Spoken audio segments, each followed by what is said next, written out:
Yo les bros, c'est le cuistot démoniaque. Aujourd'hui, on va déterminer le réel niveau de puissance de Monkey D. Luffy à la fin de l'arc actuel. Tout d'abord, voyons rapidement ce que c'est qu'un niveau de puissance. Un niveau de puissance est un niveau qui nous permet de classer les différents personnages du monde par rapport à la puissance des autres personnages. Qu'ils ont exactement le même niveau de puissance, mais pas forcément le même niveau de puissance global.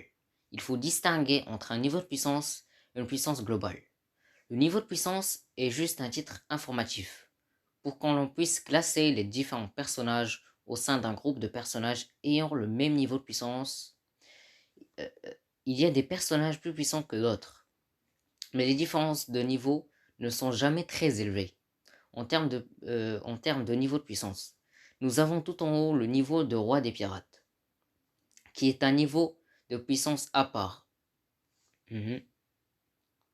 C'est parce que le roi des pirates est le pirate, mais également l'homme le plus puissant au monde. Rien qu'en regardant sa prime, il a une prime de 5 milliards 5. Ce qui est donc une prime plus élevée que celle de Big Mom, de Kaido ou encore de Barbe Blanche. Alors qu'il est mort il y a 24 ans, je ne sais pas si tout le monde s'en rend compte. Mais ça veut dire qu'au bout de 24 ans de piraterie, les empereurs du monde n'ont jamais réussi à atteindre sa prime. Et oui, 24 ans. Les pirates ne veulent que 3 choses. Et ces 3 choses ont été annoncées au tout début de l'heure. Fortune, gloire et pouvoir. La fortune, c'est la richesse du pirate. C'est la renommée du pirate. Et le pouvoir, c'est la puissance globale du pirate. Le roi des pirates est le pirate le plus libre au monde. Et le pirate le plus puissant au monde. Par rapport à Barbe Blanche, il a été dit qu'il ne voulait pas être le roi des pirates. Parce que ce qui l'intéressait, c'est sa famille. Cette information par rapport à lui est vraiment intéressante. Parce que c'est très profond. En fait, de fortune et gloire et pouvoir, la fortune ne l'intéressait pas. Et la gloire également. Par contre, par rapport au pouvoir, eh ben, comme il l'a déjà dit, ça l'intéresse. Il a souvent répété: je suis Barbe Blanche, je suis l'homme le plus fort du monde. Le pouvoir, ça l'intéresse, mais en tant qu'individu, parce que c'est grâce à ce pouvoir qu'il peut protéger sa famille. Par contre, les autres aspects du pouvoir, ça l'intéresse pas. Et moi, ça l'intéresse pas. Et moi, je vais vous dire pourquoi. Écoutez-moi. Cela demande des sacrifices que Barbe Blanche ne voulait pas faire et des risques qu'il ne voulait pas prendre.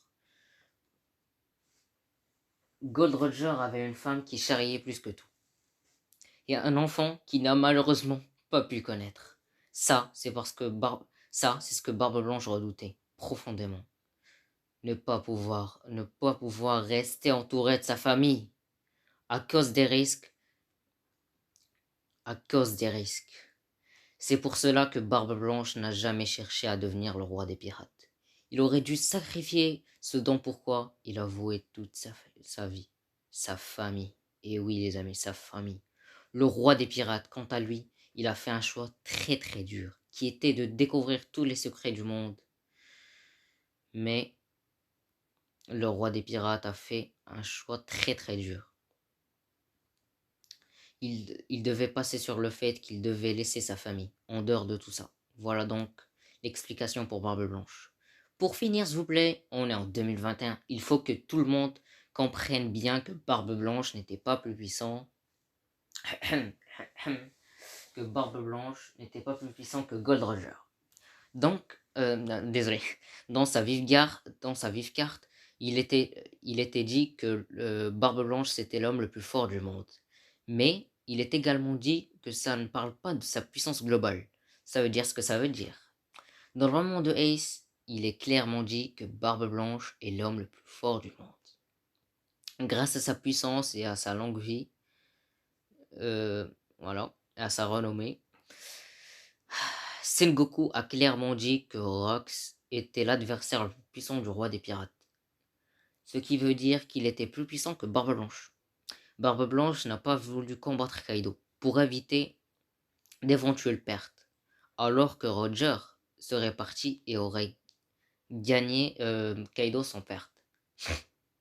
Comme le sous-entend Garp.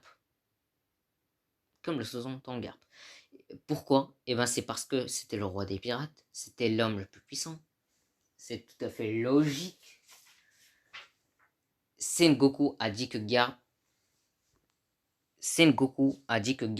s'est allié pour vaincre l'équipage des Rocks. Et pas seulement Rocks. Donc Garp a forcément dû combattre un adversaire bien spécifique au vu des grandes puissances individuelles qu'il avait en face. Gold Roger a combattu Rocks en 1 contre 1. Ce qui est totalement logique. Luffy était seul contre Crocodile, seul contre Rablucci, seul contre Doflamingo dans le fight final, et seul contre Katakuri. Quand il était contre Doflamingo en forme normale, Luffy il était plus faible que lui. C'est dans Dressrosa. Cependant, la petite particularité de Luffy, c'est d'avoir des farms combatifs avec le Gomu Gomu no Mi, mais également avec la combinaison du Haki. Avec le Gear 4 durant l'arc de Dressrosa, il a surpassé Doflamingo en termes de force brute, mais également en termes de résistance.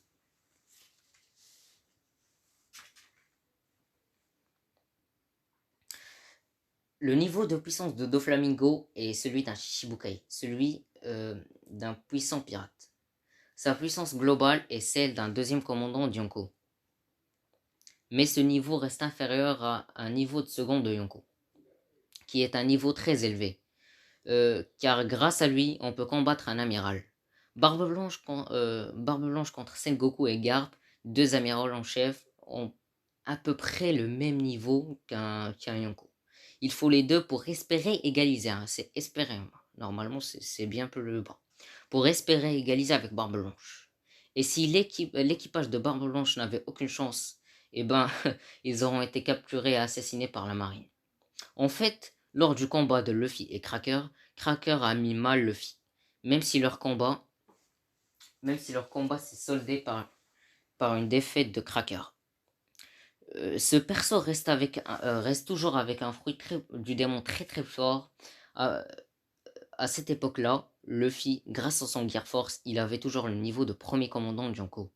Mais, quand il a combattu Katakuri, au fur et à mesure du combat, Luffy, il évoluait, jusqu'à atteindre le niveau de second d'empereur. Pour rappel, Katakuri est le meilleur utilisateur de Haki de l'observation. Sa faculté lui permet de voir 3 minutes dans le futur et malgré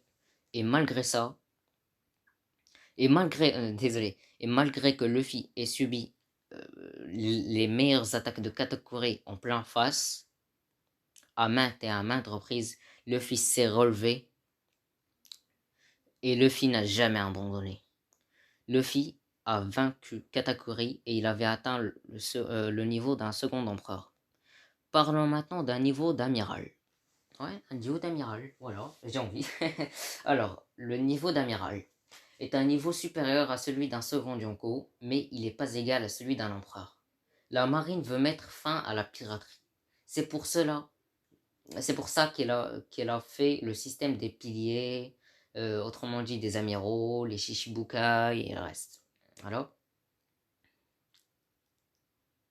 dans le but de nuire à la piraterie. Bref, au début de Wano, Luffy, on remarque une évolution de la puissance du personnage. Ce qui voudrait dire que Luffy avait le niveau d'un amiral. Ce qui veut dire que Luffy égalise avec un amiral.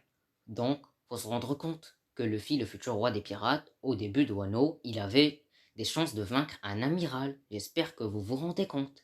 Cependant, dans Wano, il s'est entraîné avec Hyogoro le Fleuri. Et à la fin de l'arc, Luffy il aura le niveau d'un empereur. J'espère que cette vidéo vous aura plu.